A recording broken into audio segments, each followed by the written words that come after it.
नमस्ते स्टूडेंट्स। तो इस बार जो 2024 का आपका पेपर हुआ था GS3, उसमें कुछ इन्वायरमेंट और डिजास्टर मैनेजमेंट के कुछ क्वेश्चंस पूछे गए थे। I felt the questions were pretty easy, not that difficult for that matter. This year around UPSC ने जो GS1 से लेके GS3 तक का पूरा जो एक पैटर्न है, GS4 तो खैर एथिक्स के सर आपको ज़्यादा अच्छे से बता सकते हैं, but then GS1 to GS3 the questions were quite easy, mostly direct in nature. That's why it won't be that difficult for students to write or complete the paper maybe. तो कई बच्चों ने इस बार पेपर खत्म भी किया होगा. What I feel is question जितना आसान होता है उतना उसका जो इवैल्यूएशन है that would become difficult. जिन बच्चों ने थोड़ा इनोवेटिव आंसर लिखा हुआ है with diagrams and a proper case studies maybe, तो those students may fetch more marks. Let's understand and discuss the questions on environment and disaster management which have been asked in this year's paper. The question was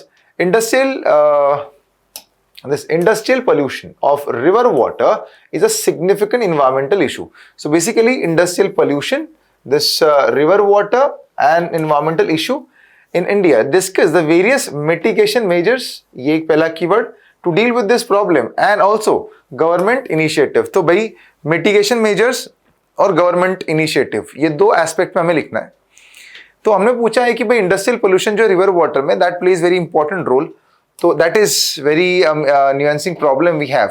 and then what are the mitigation measures which can be there. तो इसमें देखते हैं क्या हो सकता है. Industrial pollution of river water is a pressing environmental issue in India. अब इसमें देखा जाए तो करीब करीब 70%, अब इसमें कुछ फैक्ट भी डाल सकते हैं. तो इसमें हम लिख सकते हैं कि around 70% of India surface water is polluted.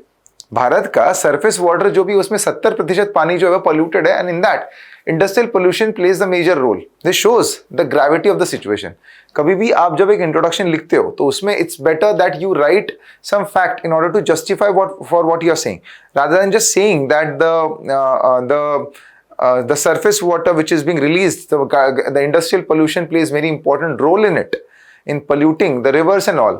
तो वो बताने के बजाय आप एक परसेंटेज फॉर्म में अगर कोई फैक्ट साझा कर रहे हो तो that will give your answer more importance. After that in this mitigation measures में क्या क्या हो सकता है. तो in that there are some technology such as first of all there are certain acts strengthening regulatory framework. We have to strengthen the regulatory framework. For example water prevention and regulation act, right? The Water Prevention and the Control Pollution Act 1974, it worked towards mitigating the problem of industrial pollution by imposing the proper the checks and the balances and some of the bans on some of the chemicals which are getting released into the rivers.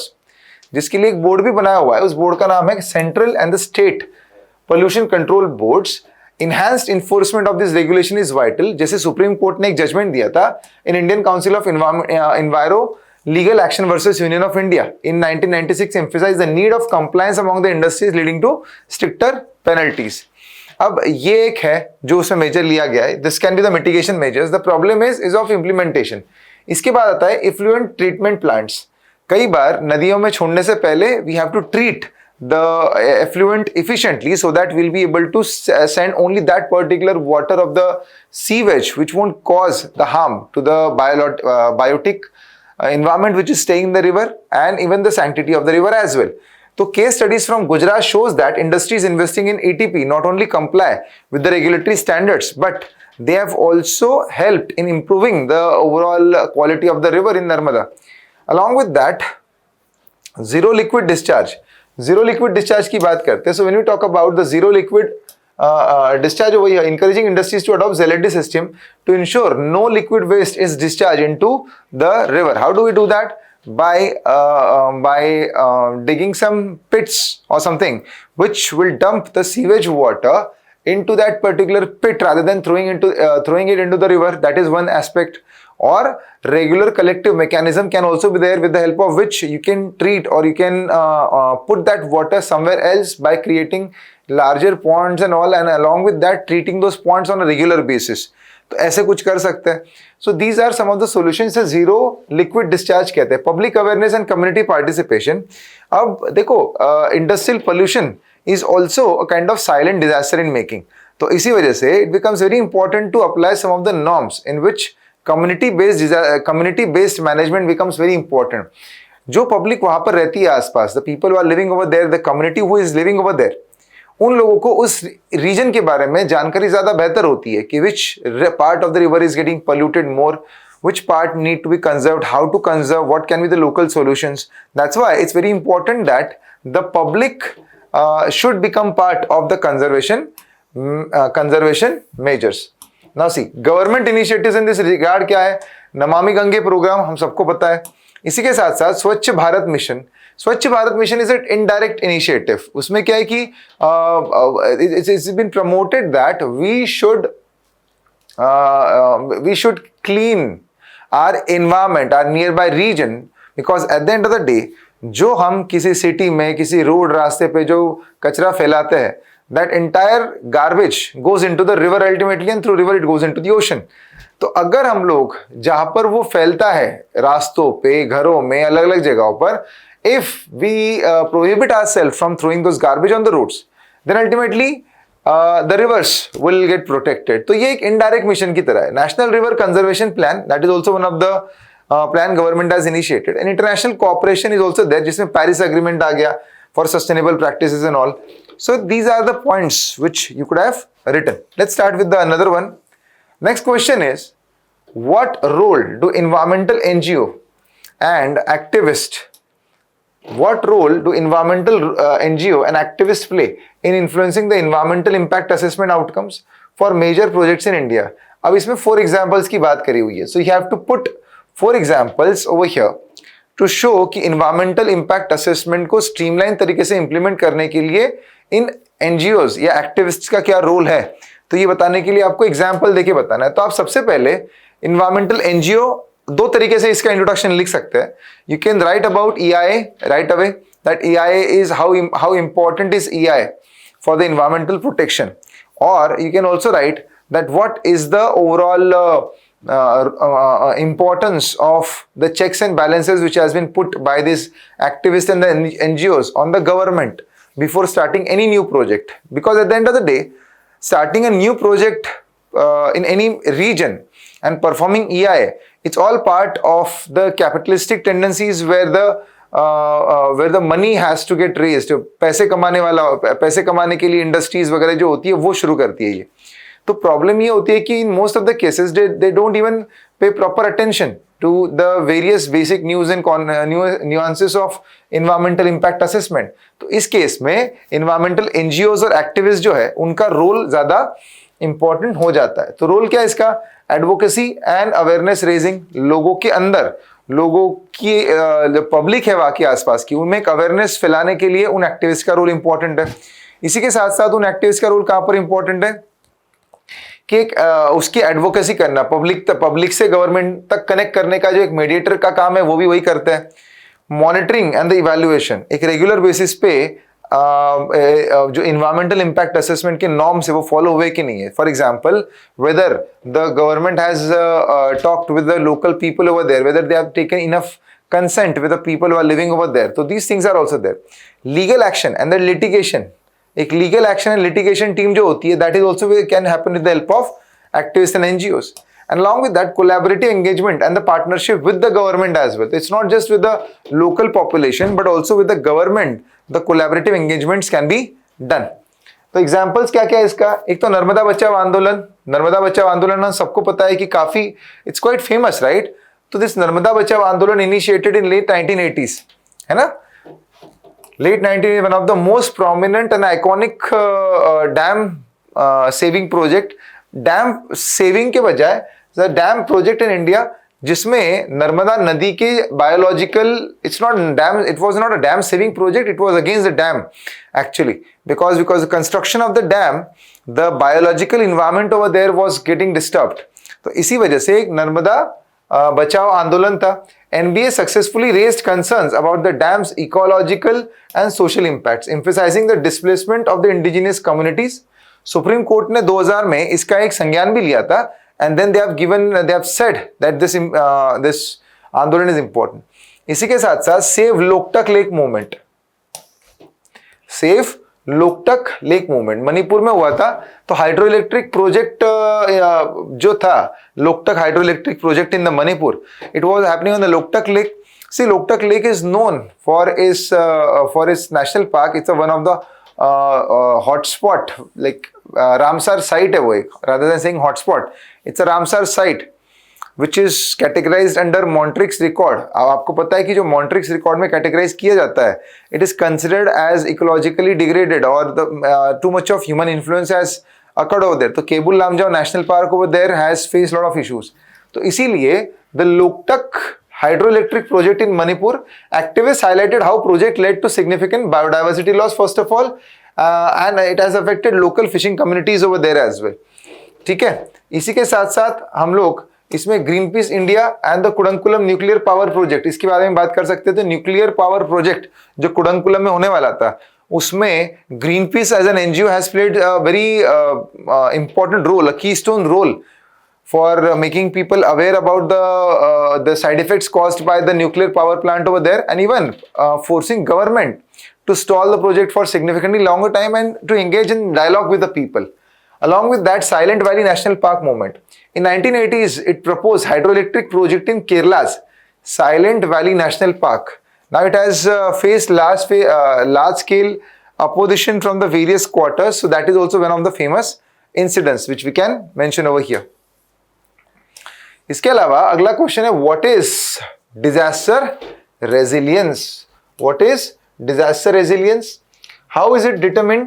Describe various elements of resilience framework, also mention the global targets of the Sendai framework. तो भाई हमें global targets बताने Sendai framework के, that's one aspect. दूसरा, elements of resilience framework, ठीक है, and what is disaster resilience, ये तो बताना ही है। तो भाई अब देखो कैसे लिखेंगे इसको। Disaster resilience refer capacity of the individuals, communities and the system to anticipate, to prepare for and respond to and recover from. ठीक है, एंटिसिपेट करो सबसे पहले तो क्या आने वाला डिजास्टर, प्रिपेयर हो जाओ उसके लिए, फिर डिजास्टर आने के बाद रिस्पॉन्ड भी करते आना चाहिए डिजास्टर को। बिकॉज कभी भी आप डिजास्टर मिटिगेशन मेजर सुनोगे, डिजास्टर प्रिवेंशन मेजर्स नहीं सुनोगे, क्योंकि डिजास्टर को प्रिवेंट करना इट्स नॉट पॉसिबल। डिजास्टर्स को ज्यादा से ज्यादा आप मिटिगेट कर सकते हो, प्रिवेंट नहीं कर सकते। तो डिजास्टर आना है तो आएगा तो सही कभी ना कभी, इट्स जस्ट दैट उसका जो एक इंटेंसिटी है शायद उसको कम कर सकते हैं, या फिर we can be empowered enough, like people can be empowered to prepare for the upcoming disaster. ठीक है, तो क्या क्या होगा इसमें? Anticipate, prepare, respond and recover as well from the hazard. So that is the disaster resilience in an era marked by increasing climate variability and urbanization, where the intensity and the frequencies of the disaster is increasing quite significantly. उस intensity और frequency जब बढ़ रही है तो उस case में disaster resilience का importance बहुत ज्यादा बढ़ चुका है. For example, the number of droughts which used to come earlier, so from 1960s to 2000, the number of droughts which has occurred in India, there are around 8 to 10 maybe. However, from 2010 to 2024, so within the span of 14 years, India has seen more than 40 droughts in the various parts of India. So this is quite alarming that how many droughts we are seeing. So the graph of the disaster and the intensity of the disaster is also increasing. तो अपन ने यहाँ पे एक graph ही निकाल सकते हो सीधा सीधा intensity और frequency mention करने के लिए, and then after that you can also mention that how disaster resilience can be the one of the solution. ठीक है, तो डिजास्टर रेजिलियंस का आप इसमें एक मैप भी बना सकते हो जिसके अंदर state building, disaster risk reduction, disaster response सारा जो है वो लिख सकते हैं. डिटरमाइनिंग डिजास्टर रेजिलियंस कैसे करोगे? डिजास्टर रेजिलियंस कैसे पता करेंगे किसी एरिया का? Exposure, the degree to which community और system is subjected to potential hazard. So that is one thing. Vulnerability, the susceptibility, अब उस एरिया की जो वल्नरेबिलिटी है वो वहां की डेमोग्राफी से भी समझ में आती है. How many women are living in that area, how many pregnant ladies are there, how many people are old, beyond 60 or beyond 40, beyond 50. So these in such areas the people are more vulnerable. Adaptive capacity of the people who are living over there. how much educated people are or how much vocational training they have got. Along with that, recovery speed, how swiftly a system can restore and normalcy post disaster, right? So how many hospital beds are available, the availability of the nurses and the doctors and all, national disaster response force, state disaster response force. These are some of the points which you can write. Elements of a resilient framework. Now what are the elements of the resilient framework? First, क्या हो सकता है? Risk assessment and management, right, जिसके अंदर आप hazard को पहले बात तो आइडेंटिफाई करो और उसके बाद में उसकी रिस्क एनालिसिस करो. That is first. Infrastructure and the built environment. एक बार आपने आइडेंटिफाई किया तो इसमें ना दूसरा आप ये भी लिख सकते हो. First of all you have to identify that which disaster has occurred. Identify करने के बाद you have to allocate some funds for it. कुछ फंड भी तो allocate करोगे, then you will allocate fund. उसके बाद में infrastructure and the built environment, आप वो फंड का allocation infrastructure building पे यूज करोगे. Community engagement and the social media would also play important role. Social capital, sorry. What is social capital? Social capital is the sense of brotherhoodness which is there in the society. आप जब कोई disaster आता है तो उस जगह के लोग जो एक दूसरे को जानते हैं, उन लोगों की एक दूसरे के प्रति जो संवेदनशीलता होती है, तो उसकी वजह से वहां पर वो ये चांसेस ज्यादा है कि they will take all the measures और all the efforts to protect their loved ones. इसे सोशल कैपिटल कहते हैं, जिसमें आपका एक ब्रदरहुडनेस, आपका सोशल नेटवर्क कितना स्ट्रांग है and how that social network is helping you to survive. So community engagement and social capital. Along with that, governance and institutional capacity, economic strength and diversification, environmental sustainability, right? So these are some of the things. इसमें Sendai framework जो है disaster risk reduction का, तो इसके क्या क्या points है? तो इसमें first of all substantially reduce disaster risk and losses. आप डिजास्टर रिस्क और लॉसेस इसको कम करने के लिए जो भी मेथड्स है, कम्युनिटी बेस्ड डिजास्टर मैनेजमेंट है ना, allocating more funds, creating infrastructure, building infrastructure for vocational training. So these things would come in this. Enhance disaster preparedness for effective response, right? जैसे integrating this disaster risk reduction into urban planning, that is one of the aspect. जैसे आप कोई infrastructure, जैसे कोई building बना रहे हो, that building should be earthquake resistant. It should follow the Mercalli scale norm which is being there in that particular city. Increase availability of and access to multi-hazard early warning system. Multi-hazard early warning system इसलिए कहा गया है, सिर्फ hazard नहीं, multi-hazard, because every disaster is generally associated with the secondary disaster with it.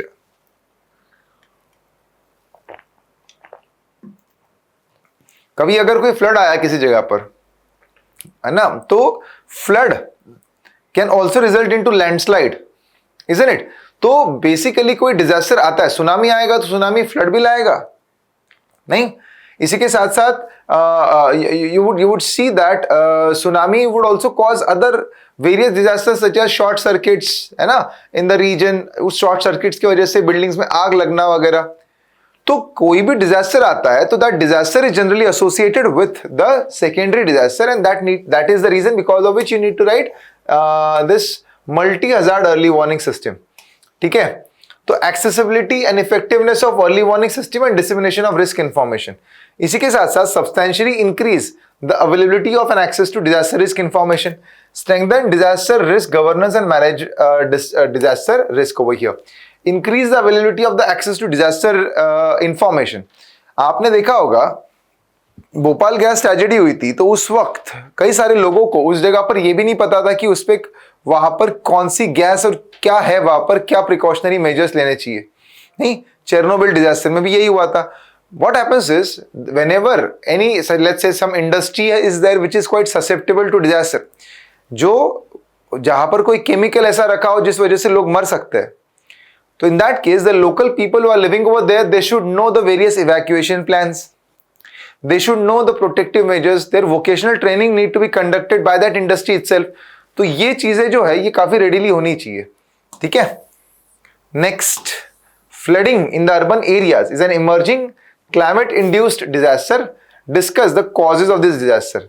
Flooding is अब इसमें ना आप क्या लिख सकते हो, देखो, flooding is an urban area is an emerging climate induced disaster. आप ये लिख सकते हो कि क्लाइमेट इंड्यूस्ड डिजास्टर ज्यादा ये क्यों है. Flooding is not something which is in isolation, but as I said just now, flooding is also a kind of secondary disaster for many things.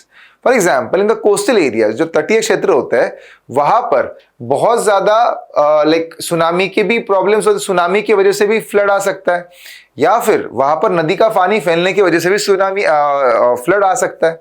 In the mountainous areas, because of excessive rainfall, the flash floods and the floods are very common. तो जो कई mountainous areas में कभी अगर landslide हुआ है तो landslide की वजह से नीचे रिवर का पानी अगर क्लॉग हो गया तो वहां पर भी फ्लड आ सकता है. तो फ्लड ये अपने आप में एक डिजास्टर तो है ही है, इसी के साथ साथ it is also a secondary disaster. That's why it is emerging continuously, क्योंकि बाकी डिजास्टर भी बढ़ते चले जा रहे हैं और उन वजह से एक फ्लडिंग का भी एक प्रॉब्लम बढ़ता चला जा रहा है. तो emerging climate induced disaster. Discuss the causes of this disaster. First of all, mention the features of two such major floods in last 2 decades. Describe policies and frameworks. 3 keyword है जिसका आंसर आपको करना है यहां पर. ठीक है, तो इंट्रोडक्शन में लिखा flooding in an urban area has emerged as a major climate induced disaster. कभी भी क्वेश्चन को रिपीट मत करो अपने आंसर के अंदर, rather you can write some concrete facts और द रिपोर्ट्स और something like that. Causes of urban flooding, जिसके अंदर excessive rainfall, poor urban planning, concretization जो होता है ना अर्बन एरियाज में, जिस वजह से पानी नीचे ड्रिप नहीं कर पाता. सो that is also one of the aspect because of which in the urban areas the flooding becomes quite common. इनएडिक्वेट drainage infrastructure, deforestation, the land degradation, climate change. I am very sure that इसमें से सारे points आप लोगों ने लिख ही लिए होंगे. The reason being, क्योंकि ये सारे पॉइंट इतने कॉमन और इतने इजी है समझने के लिए that ultimately students must have written the answer on that. अब सवाल ये उठता है कि features of major floods in India.